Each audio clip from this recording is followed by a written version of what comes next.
Why alcohol is forbidden in Islam? Question. When we ask the reason why alcohol is forbidden in Islam, we are told that it robs us of our senses. But drinking a small cup of it every few months is not going to have any harmful effect. Rather, some scientists say that a little of it is good for the heart. So why is there this prohibition on drinking even a drop of it? Man has the sense to control his actions and to stop drinking before he becomes intoxicated. So why does Islam require Muslims to keep away from alcohol and pork in order for the religious commitment to be sound? Why not stop at pointing out their harmful effects and give people the choice? Answer. Praise be to Allah. We have already listed some of the evil consequences that result from drinking alcohol, which are the reason why drinking it is absolutely forbidden in the religion of Allah.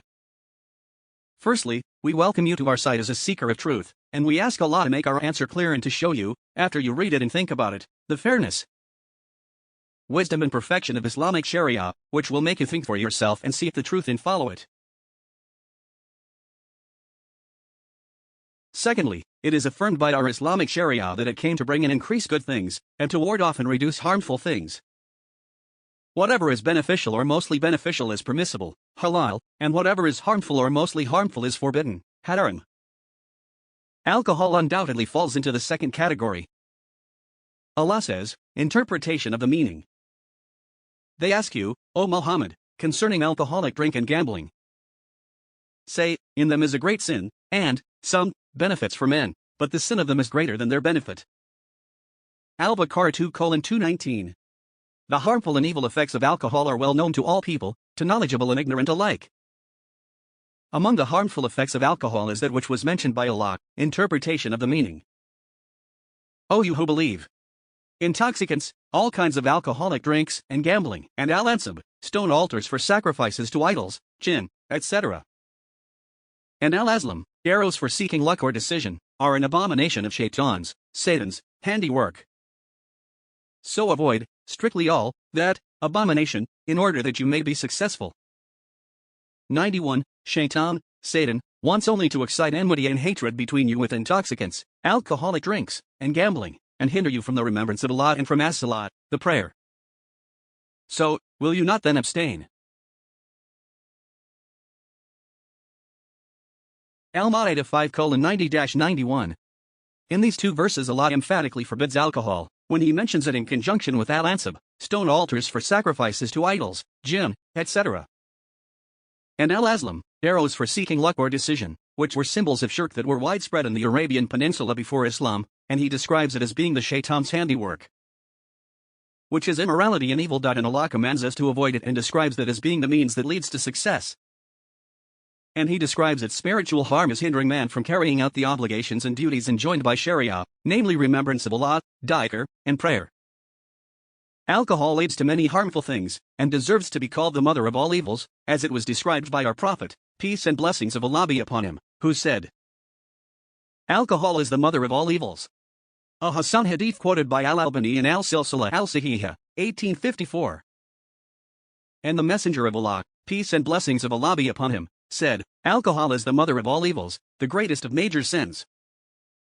Whoever drinks it may end up committing incest with his mother, his maternal aunt and his paternal aunt. This hadith is Hasan on the basis of corroborating evidence, as stated by Al-Albani in Al-Silsila Al-Sahihah, 1853. This is some of the evidence of the truthfulness of our Prophet Muhammad, peace and blessings of Allah be upon him. And what he spoke of has indeed come to pass.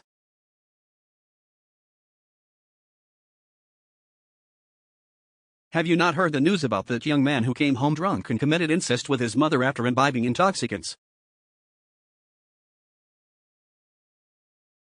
He threatened to kill himself if she did not do it, so she took pity on him and did what he wanted.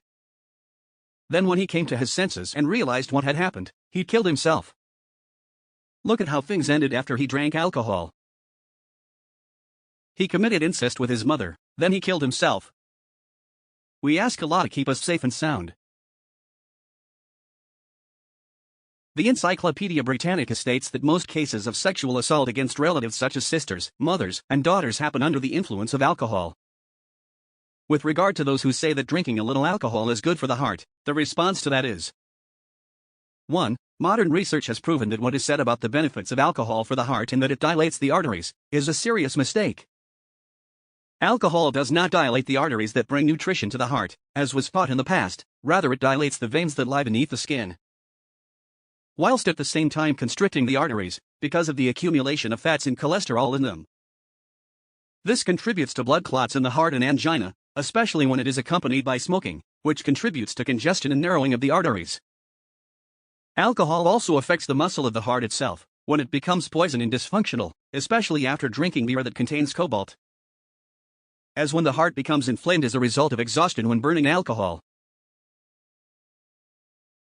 2. These supposed benefits to the heart may be attained by means of things other than alcohol, the sinfulness and harmful effects of which outweigh any good it may do or benefits it may bring. 3. It has also been said that the benefits that alcohol is said to bring to the heart come from the fruits and other substances from which alcohol is made, such as grapes, apples, etc. Based on this, these benefits may be obtained from these foods in the forms in which Allah has permitted them, without making alcohol from them.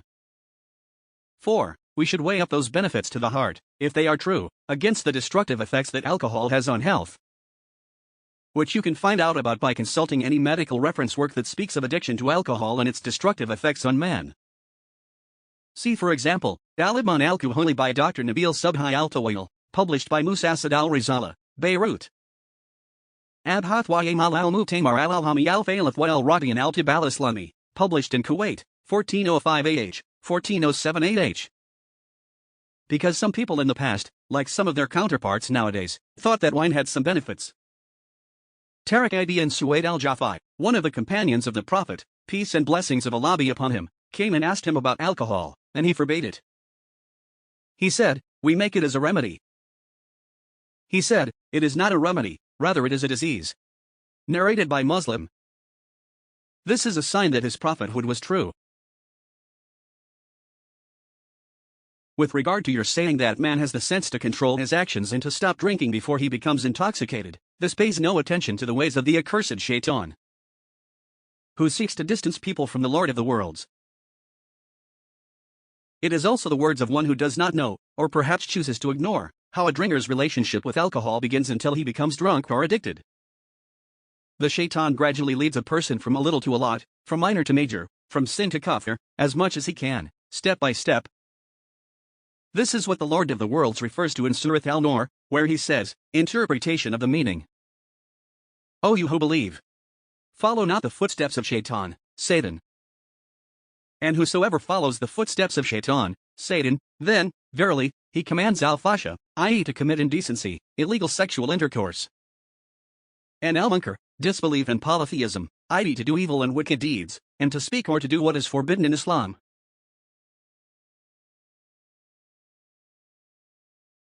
And had it not been for the grace of Allah and His mercy on you, not one of you would ever have been pure from sins. But Allah purifies, guides to Islam, whom He wills, and Allah is all-hearer, all-knower. Al-Nur 24:21.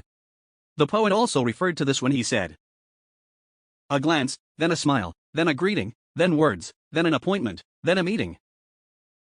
Although this is clear to everyone who understands how people are and how the Shaitan gets to them, it is more obvious in the case of alcohol and those who drink it. According to the Eastern proverbs, in the beginning a man takes a cup of wine. Then the first cup takes a second, then the cup of wine takes the man. The story begins with advice from a doctor or friend to have a cup of wine to increase the appetite, or to help one relax. Or it starts by joining friends in a social gathering where cups of alcohol are being passed around, or as part of a meal offered, or whatever. Then gradually physical and psychological bonds are formed to alcohol until it becomes part of a person's life, and the drunkard becomes a slave to intoxication and to alcohol. And he seeks it as a sick person seeks medicine, as the poet said. A cup that is drunk for pleasure, and a cup that is drunk as a remedy for the first. In the first cup he may have found some benefit, without getting drunk, and some relaxation and pleasure without losing his mind, and the second likewise. But now he is longing for the cup of yesterday. When the body gets used to this alcoholic poison, it needs to increase the dose of alcohol time after time, in order to enjoy the relaxation and pleasure that it found in the first cup. Then the drunkard starts to drink more regularly, and his desire for alcohol grows stronger. The only guarantee against addiction is not to drink alcohol at all. Hence we can see the wisdom of Islam in forbidding a little or a lot of alcohol, because a little is the first step towards a lot, and a little added to a little becomes a lot. As the poet said, do not think of a little as insignificant, because even the mountains are formed of small pebbles. With regard to your asking, why does Islam require the Muslims to keep away from alcohol and pork in order for their religious commitment to be sound? Why does it not just explain how harmful they are and let people choose for themselves? This is the flawed questioning of one who is trying to cheat himself. It is well known that people are not all the same in their levels of understanding of what is beneficial and what is harmful, and their levels of willpower are not the same either. When it comes to choosing what is beneficial and avoiding what is harmful, the behavior of individuals and societies cannot be controlled if things are left to each person's choice. If things are left to people's choice, then the harm that results from drinking alcohol is not limited only to the one who drinks, so that he could be left to his own devices and choose whatever he wants for himself. Rather, the harmful results affect everyone. The diseases that result from alcohol weaken society as a whole. The productivity of the drunkard is decreased because of his drunkenness, which affects others. The economy is affected as a result of the money spent on treating him, which also affects others. Moreover, there are crimes which result from this addiction. In a World Health Organization report on violent crimes in 30 countries, including the US and the UK, it says that 86% of murders and 50% of rapes are carried out under the influence of alcohol. There are many similar, well-known statistics on such topics in various countries around the world. With regard to road accidents, the statistics are even more well-known. In 1965, for example, there were 49,000 deaths on roads in the US, and 1,800,000 cases of permanent disability. Public health officials at the time estimated that half of these deaths were caused by alcohol.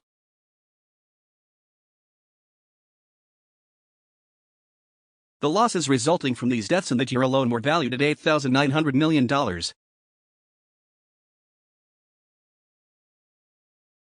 In Chile, in South America, 70% of traffic accidents in 1966 were caused by drunkenness. In Paris, between 10 and 15% of all accidents were found to have been caused by alcohol. Moreover, we may respond to this question by asking, why don't we explain how evil it is to steal and then leave people to make their own choice, with no force or punishment? The same could be said of killing and bribery. But then society would become a dangerous and barbaric place, governed by the law of the jungle. This question itself may be directed against all the laws and systems which people follow in their lives. The main reason why people deviate from the religion of Allah, which was revealed from heaven, and go against the laws that He has prescribed for His slaves, is this idea, the idea that people can be left with no commands to follow or prohibitions to heed. Even though adhering to commands and prohibitions is what is meant by submission to Allah, ubudiyya, in its simplest form. This is the pure right of the Creator because He is the Creator, and it is the primary duty of the created being, because He is created. The Lord of the world says, interpretation of the meaning. Does man think that he will be left neglected, without being punished or rewarded for the obligatory duties enjoined by his Lord Allah on him? Al-Qiyamah 75:36. I.e., does man think that his Lord will leave him alone, with no obligations or commands or prohibitions, then he will ignore him in his grave with no resurrection, no gathering, no reckoning? What then would be the point of servitude to the Lord of the worlds, if there were no commands or prohibitions, no reward or punishment? How then would anyone enter paradise?